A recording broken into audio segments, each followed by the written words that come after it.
the warmth and the support. I think you probably just came to us with fabulous housing and see it. That's okay too. Maybe you have to hear these things.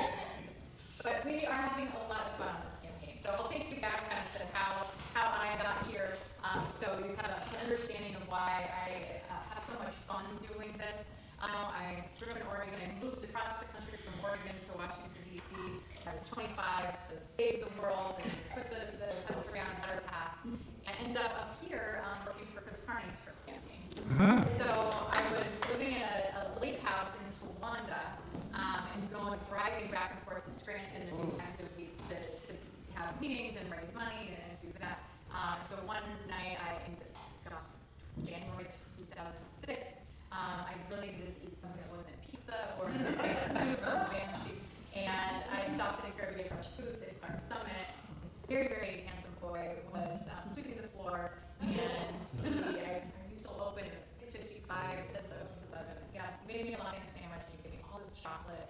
It's very good. It's Italian cappuccino chocolate from Regina. And that's now my husband.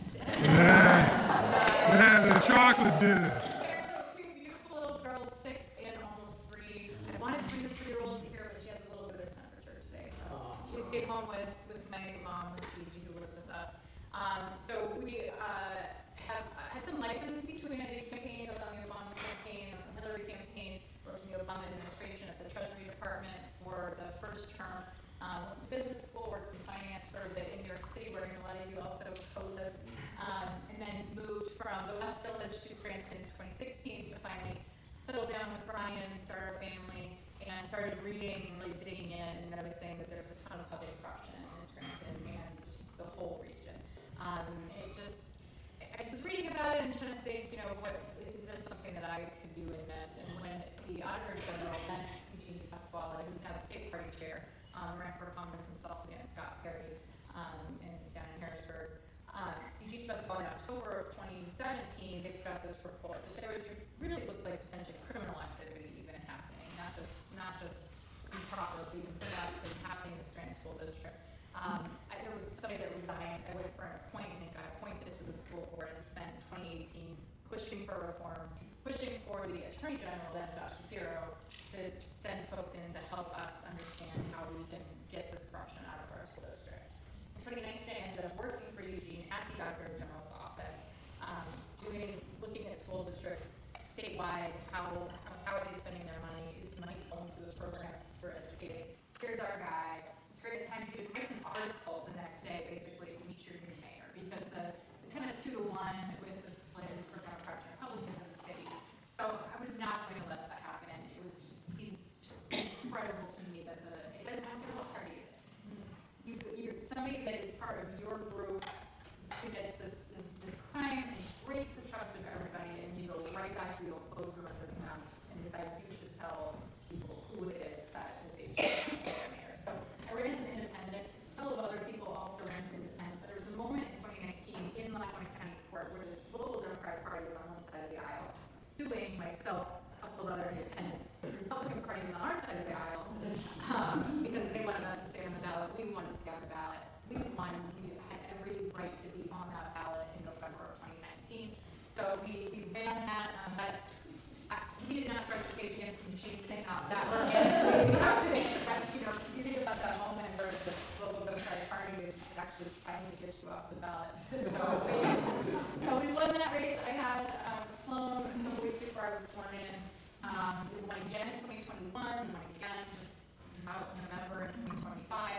My 7th year as mayor. I appreciate the kind words. It has been an incredible experience to be the mayor of Scranton. It's a strong mayor system. We have 5 at-large council members and the mayor. We've been able to work hard, and we have not always agreed with council, but we have gotten to a point where we've been able to put through a tremendous amount of reform. We went from junk bond credit rating and financial distress to now a free upgrade by the S&P and an A- credit rating with actual tax dollars. Tangible savings for the taxpayers of the city.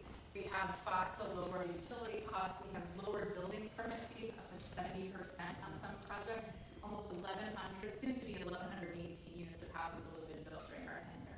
Right? A lot of people talk about how we're going to do these things. We have done these things. We can help lower prices. We can have better quality of life for people. We can run a government that works for people, that is, out there 24/7, good technology. People are communicating. People are able to solve their problems. You can call us. You can email us. You can find us on social media. That wasn't happening before, right? The old way of doing it was you had to know somebody to get something done. And that, to me, that's the way that we lose our democracy at the local level, and certainly, obviously, at the federal level, we're seeing what that looks like at the macro. But it means so much to me that we make sure that our systems work. Local level.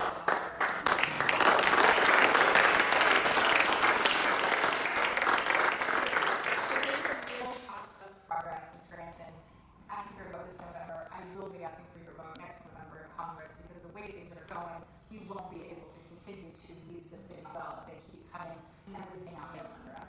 So we would like with honesty, guys, let me hold on, right? Leading with honesty, being able to have a conversation with people, understanding that I can't tell everybody yes, I tell people no a lot, but that we have to be consistent. We have been consistent, we have been fair, and we have made progress because of it.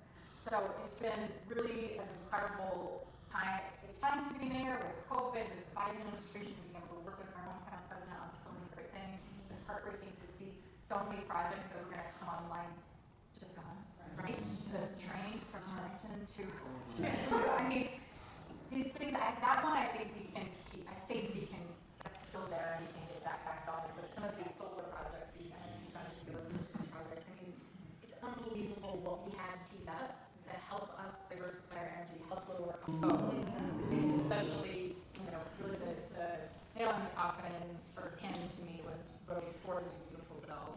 Then we found out very quickly after that he had made a ton of money for himself on healthcare stocks, on that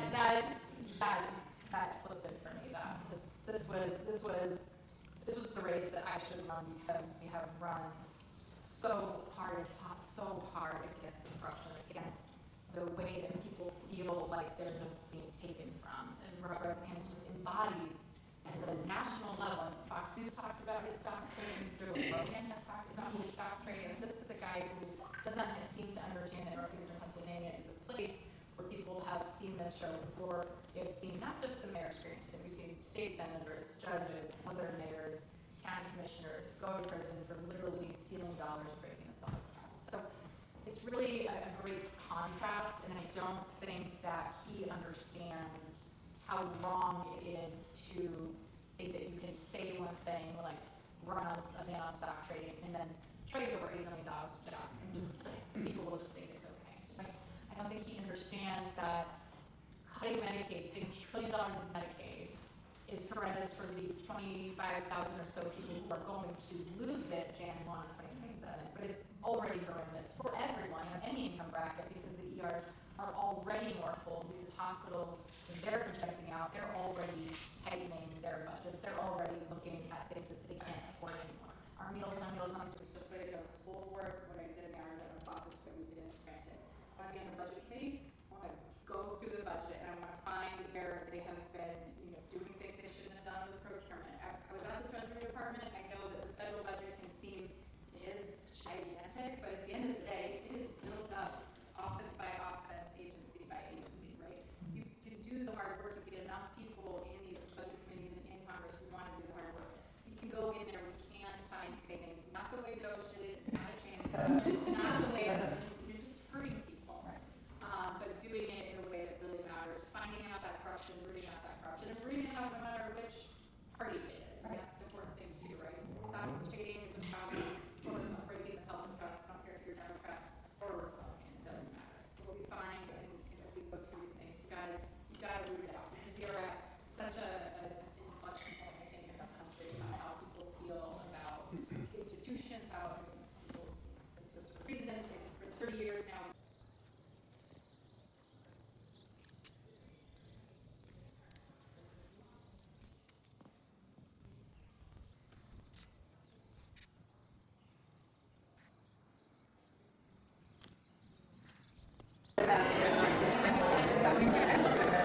So